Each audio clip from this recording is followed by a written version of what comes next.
Let me just read something to you from the Holy Book, and I want you to react to that, okay? And you can't see me, but I've got a copy of the Quran in front of me. There are parts of a Holy Book that talk about people being persecuted and killed. There are parts of a Holy Book that talk about people all over the world being killed because you are my followers.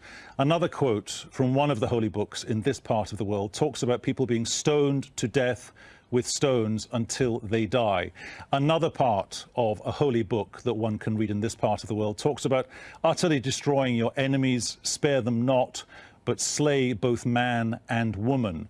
When you hear those quotes, what do you think that speaks to? I'd ask you why you're reading the Old Testament to me. You've had that before, haven't you? Simple question.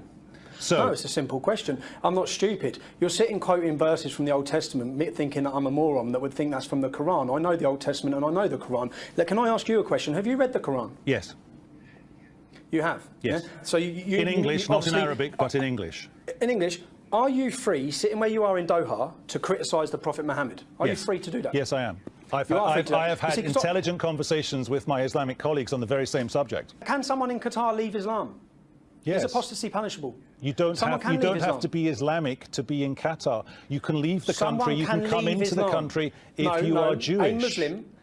A Muslim cannot leave Islam. Is punishable in Qatar. The country that you're talking to me from, the country whose tower I'm sitting in, the country that funds radicalisation worldwide, the country that supports Hamas, and you're sitting there trying to take some moral high ground about issues in the world that relate to Islamic extremism, when the country and the people who are paying your wage are propagating that extremism worldwide. I've come into this building and just had to go through an airport-style scanner, and when I asked why, they said because of the Paris attacks. Tommy, I do have to move the debate on because I do have to move the debate on. Yes, of course I do. Of course you do. All right, Mr. Vickers, I mean, it must have caused you a lot of sadness, you being a Muslim, to see the protests in the Sudan and some people calling for the death of the woman who presided over the teddy bear incident. I mean, how did you feel about that?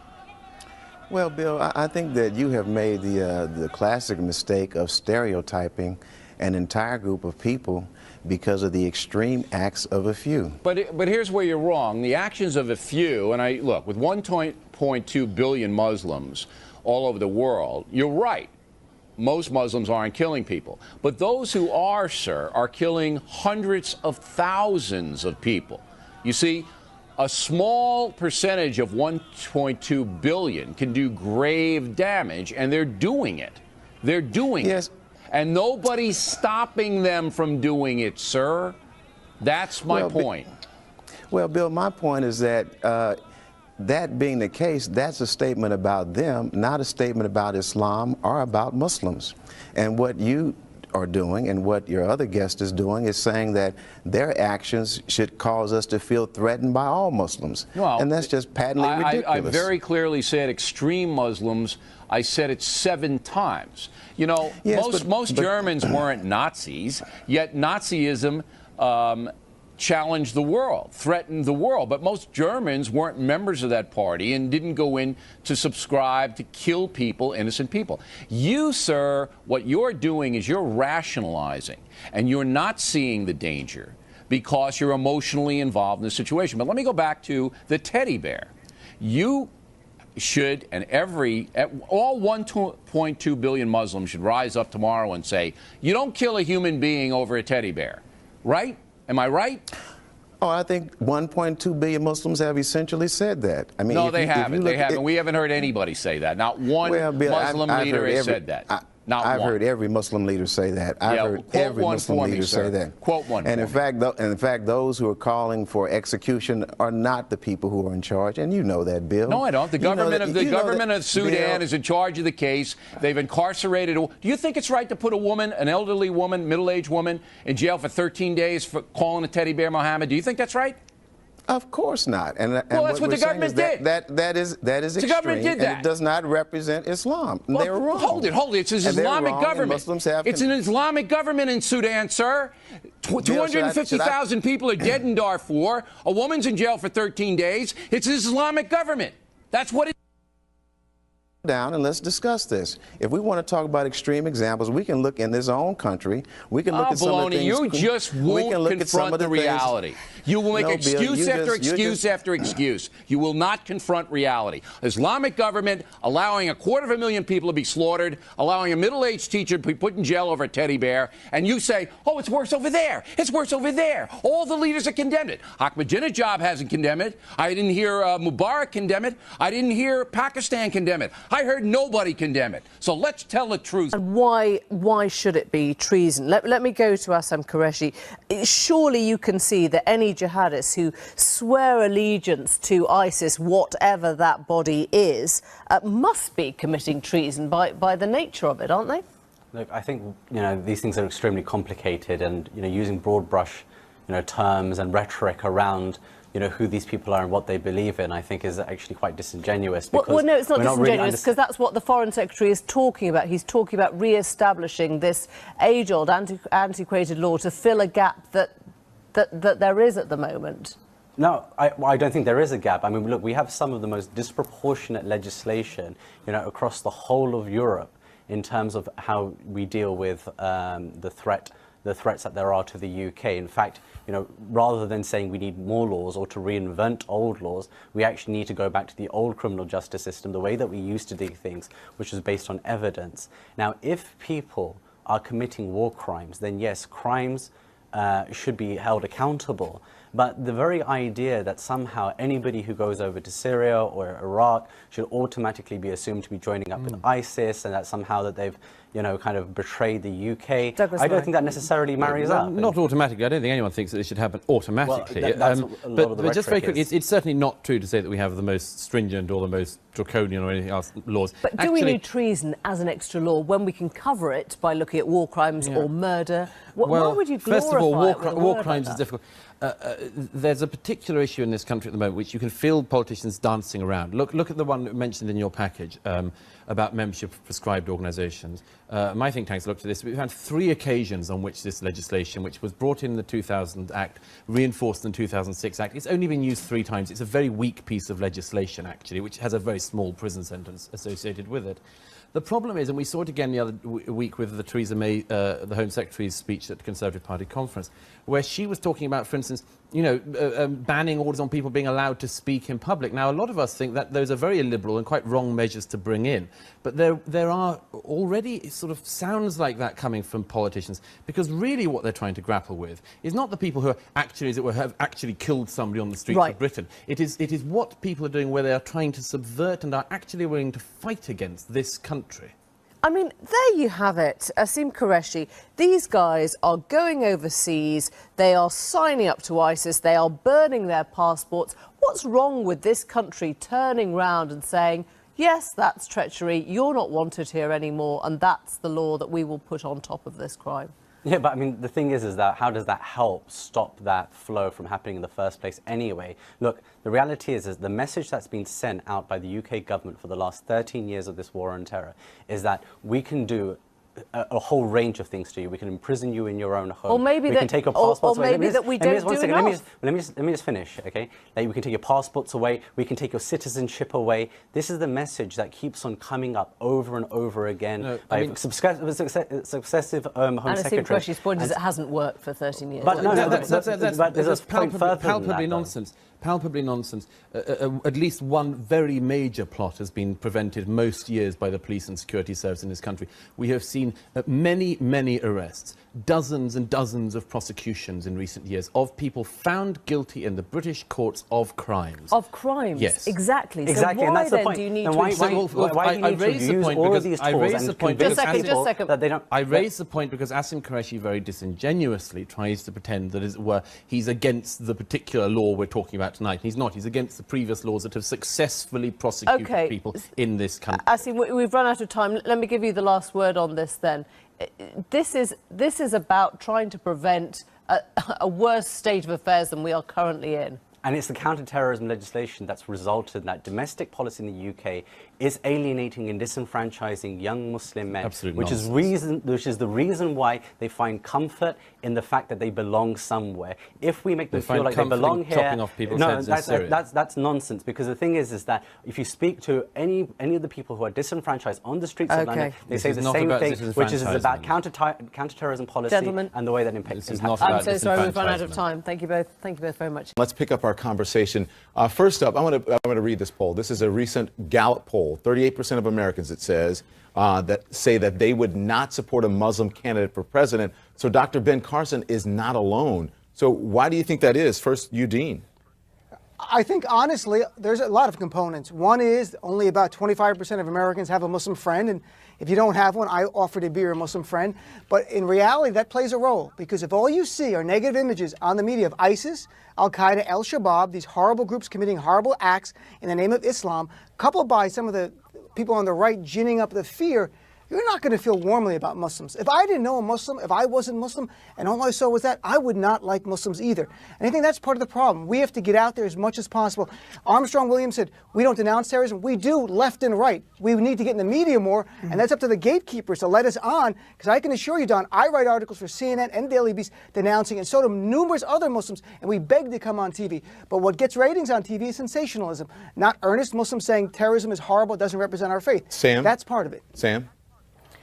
Yeah, well, I think one thing to point out is that Ben Carson would have said the same thing about atheists. He would have said an atheist shouldn't be president. And in fact, if you look at the polls, Americans are more reluctant to vote for an atheist than for a Muslim by a factor of probably 20%. In fact, atheism is the only identity that that would prevent your election as a qualified member of your own party when people of your own party are polled. So, we can play this victim card. We can worry about political bigotry. It's a real problem, but it is visited upon atheists, it's visited upon other minorities, and what gets lost here, and what Dean, frankly, has really been a scandalous purveyor of. Scandalous purveyor. The efforts. Well, let me finish my sentence, Dean. Well, I'll tell you what the problem is, and then you can defend yourself. Please, thank you. What you see here is an effort to paint Islam, the doctrine, as identical to every other religion on earth. There's no special problem with Islam as a political reality,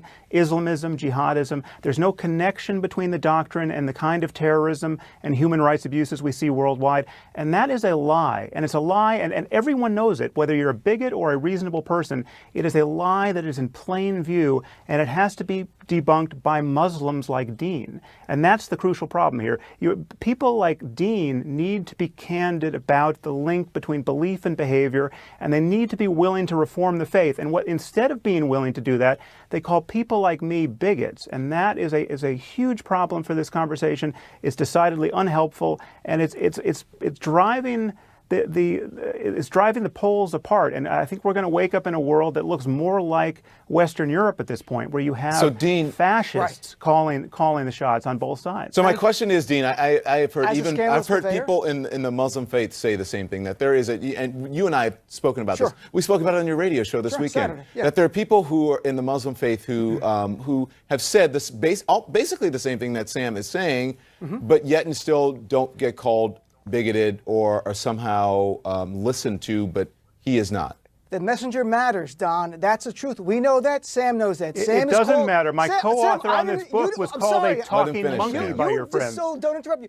Now you interrupt me. Sam, you've called for religious and racial profiling of Muslims. A third of Muslims in a country. I have not.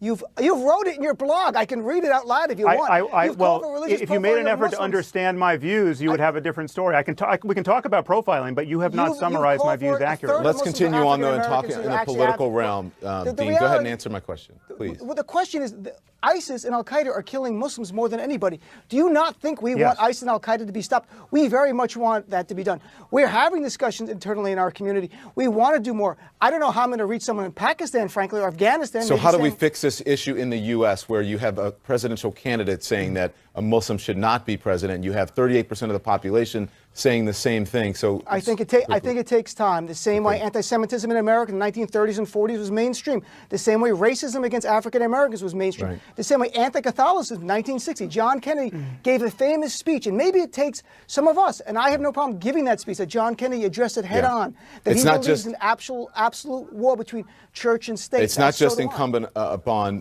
Muslims to do it. We all have to do it. I appreciate both of you gentlemen. Thank you. I address you as an atheist and a secularist and a Marxist. I'm very much troubled by your remarks about the need to stand up and fight this Muslim jihad.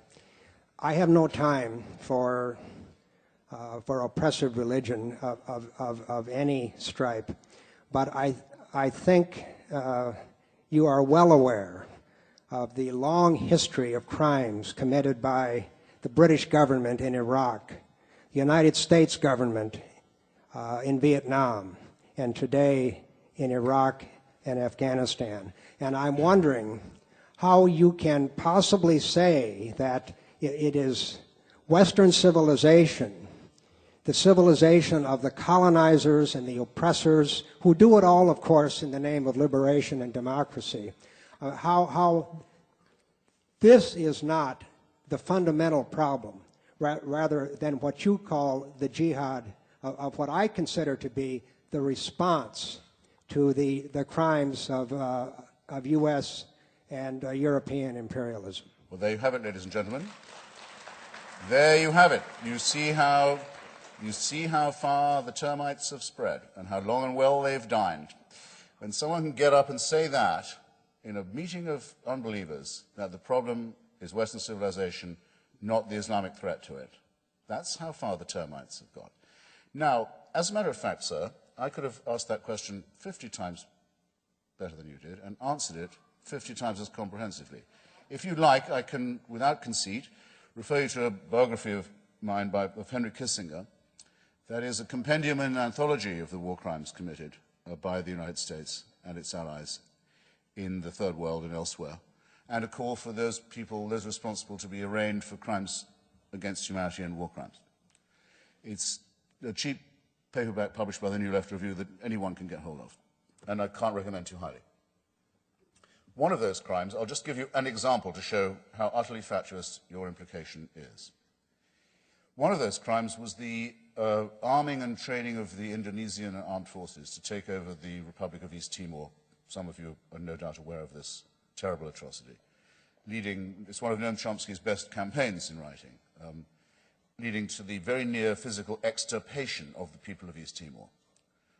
A genocide more comprehensive than Cambodia, taking place a little afterwards, with our weapons, with our diplomatic protection, and with the endorsement of Kissinger and Ford. Hands up those who roughly remember this. Okay, not as good as I'd have liked, but still, and sad, but bear it in mind and look it up. Now, what are some of the items of the Al-Qaeda bin Laden manifesto? Well, oddly enough, and this was to my surprise, I thought it would be lower down. Item 3 in the charge against the West is that it reversed course on East Timor, tried to undo the genocide, brought East Timor to a referendum on independence, sent Jose Vieira de Mello, one of the greatest, Sergio Vieira de Mello, one of the greatest UN civil servants, to East Timor to supervise the transition to independence and the election, and made East Timor the newest member of the UN. Bin Laden says, "For this we will never forgive the Christian Crusaders and their imperialist friends. They took away a republic from a Muslim land, Indonesia." Most of the people of East Timor, by the way, are Christian and speak Portuguese. A detail. For this, we will never forgive them. For this, that was the reason they gave for blowing up the UN office in Iraq, because that's where Melio was sent next, with a truck bomb of explosives so enormous that it must have been borrowed from the former Iraqi army and Ba'ath Party. That's the reason they gave for blowing up the Australian tourists in Bali, in Indonesia, and the Indonesian taxi drivers who were servicing that resort, because they couldn't forgive the West for its behavior in East Timor. In other words, if you want to avoid upsetting these people, you have to let Indonesia commit genocide in East Timor. Otherwise, they'll be upset with you. You'll have made an enemy. If you tell them they can't throw acid in the faces of unveiled women in Karachi, they will be annoyed with you. if you say, we insist, we think that cartoonists in Copenhagen can print satire on the Prophet Muhammad, you've just made an enemy. You've brought it on. You're encouraging it to happen. So unless you're willing to commit suicide for yourself and for this culture, get used to the compromises you'll have to make and the eventual capitulation that will come to you. But bloody well don't do that in my name, because I'm not doing it. You surrender in your own name, leave me out of it. I'm going to fight these people and every other theocrat all the way.